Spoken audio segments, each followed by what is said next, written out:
Hello, it's Ruby. It's 7 p.m. on Saturday night, and I thought I would share my night routine with you. I don't think I've done a night routine for quite some time, but routine videos are always my most requested, and I also love filming them. Here is a sneak peek though. I do have my routine written out in my journal. I did this journal spread, which kind of details what my routine is. So in particular, my night routine starts at about 8, and that's so that I don't run over on tasks and accidentally finish work at 10 or 11, which then leaves no time for a night routine unless you're going to compromise sleep. So my last task of the day was editing. It's 10 to 8 and I've just finished editing. And I'm gonna go have a shower, but the first thing I will do before I have my shower is make sure my room is tidy. And as you can see, it really is not.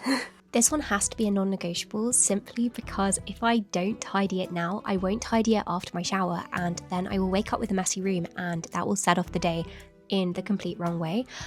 It only takes 5 minutes, but it makes such a difference to mindset and productivity the next day. So this is the shampoo that I've used literally for as long as I can remember. I've been using it at least since I was 4. No, it's the Blue Malva shampoo by Aveda, and they're all natural ingredients, and it smells like marzipan. But people always ask for hair care routine, and this is kind of the only consistent thing that I would say I use.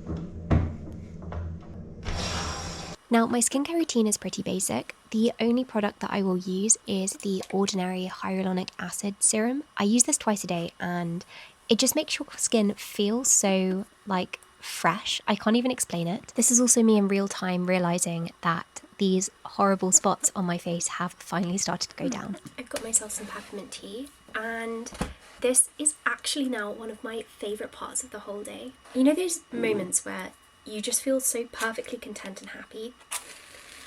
That is always how I feel when I'm journaling or doing cozy desk time, which is what I will do for 40 minutes every evening. This is when I just sit at my desk and I can do any kind of desk work which isn't work. So that is usually journaling of some kind, or writing poems or commonplacing. But I really like how it's not structured at all, and how it's just kind of, I sit down and I just think, oh, what would I like to do right now, right this moment. This is the journal I kept from October to December, and I'm just going to add this in the back. These were my favourite films I watched in 2025. By this point, this is quite late to be adding into this journal, but I made it ages ago and just didn't print it, so finally adding that today. I've got to say, the thing I really love about this time of day is just how intuitive it is. So I sit down for 45 minutes to an hour, and I never have specific things that I have to do. It's completely dependent on what I feel like doing in that moment. I'm somebody who really does love to-do lists, and I'm someone who plans things quite incessantly, and I like planning things, and I feel happiest when I'm planning things. But in a way, this aspect of the day feels kind of a little bit spontaneous. It's kind of planned spontaneity.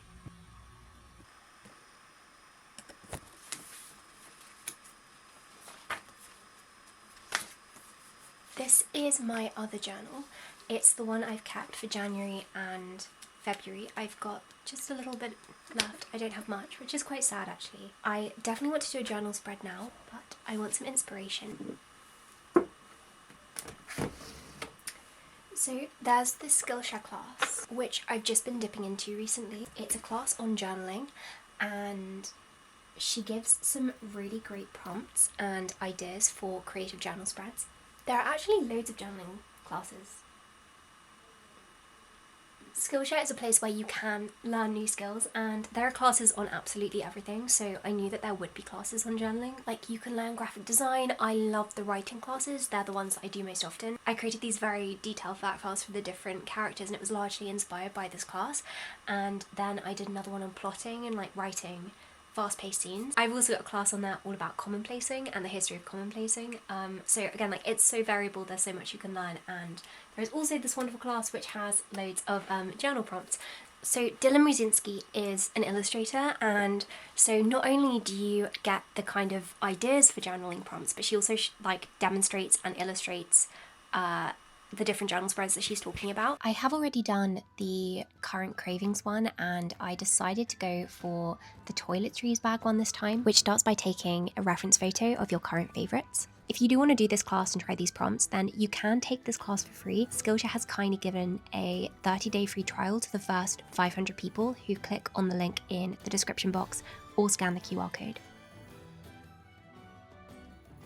This is hers, and mine admittedly does not look that good at all.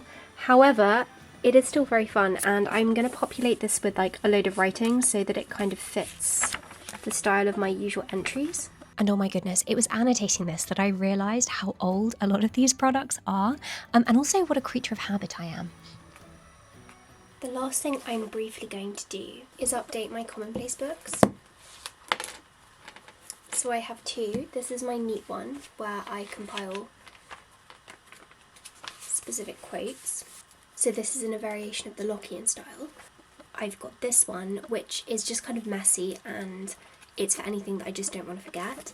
And as I say, I have a class on Commonplace on Skillshare if you're interested to learn more about it. I tend to do this maybe once or twice a week, and I go through my screenshots, I go through kind of pictures that I've taken of passages from books, and I transfer everything over so I don't forget it. So yes, I don't do this every night, but I try to keep up to date with it. Then after that, I give myself designated screen time, which has to be sat in my armchair so that I don't associate my bed with screens. I find it really helpful to have designated screen time because if I don't give myself this time during the day, then I might just end up getting distracted and watching it anyway. I always use my electric blanket as well at this time of year. I just adore my electric blanket. It's so cozy, and tonight I was watching some of Ballet Shoes. I tend to watch films in installments, so tonight I watched half an hour, and my rule is that I've got to turn off screens by 9:30, which is when I will get into bed. Then I will just set an alarm for the next day.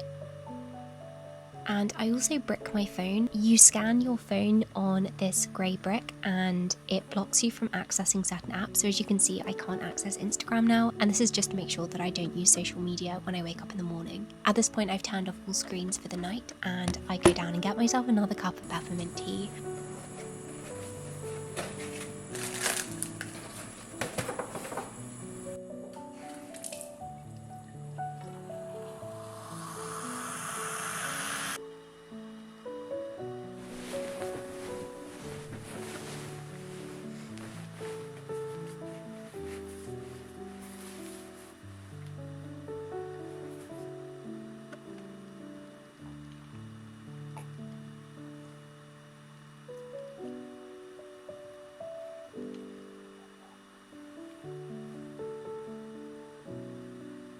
This evening I'm reading some of Dr. Faustus. I read a couple of scenes of this, and then I ended up reading some Terry Pratchett as well. This is soul music, and like all of the Terry Pratchett books, it is very amusing. And the last thing I actually did this evening was brush my teeth, which I would usually do after my shower, but didn't this evening. But anyway, thank you so much for watching this video. I hope you enjoyed it, and I hope that you have more than just a productive week.